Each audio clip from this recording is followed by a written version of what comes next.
Welcome, in front of me is a Nokia G22 and today I'll show you how you can boot this phone into safe mode.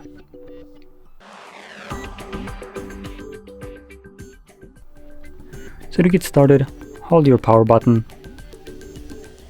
Now it looks like we actually have Google Assistant, so I'm gonna close this. Come on, are you kidding me? I need to go through it. So dumb. Anyway, you have a power button. So let's just go through the more, nowadays more common way. So we're going to pull down notifications, extended, and you can see our power options right here. Click on it, and when you see your boot options, hold power off. This will then bring up window reboot to safe mode, which you want to confirm by tapping on OK.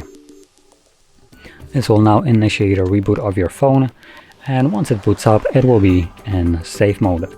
Now I will say that safe mode is used for troubleshooting your device, so when you boot into it, only the pre-installed applications will be accessible to you. Any app that you have downloaded yourself will be temporarily disabled in this mode.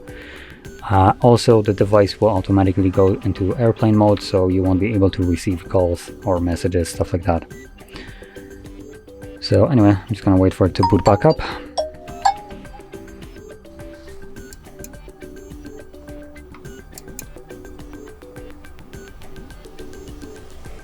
So there we go. You can see we do have a watermark right here, safe mode, and there's a couple apps that don't work. I can already see Netflix being right here. If I try to open it up, it gives me this pop-up, downloaded apps disabled in safe mode, and yeah, that's about it.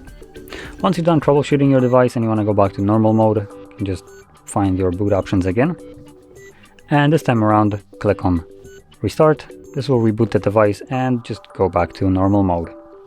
Now, with that being said, if you found this very helpful, don't forget to hit like, subscribe, and thanks for watching.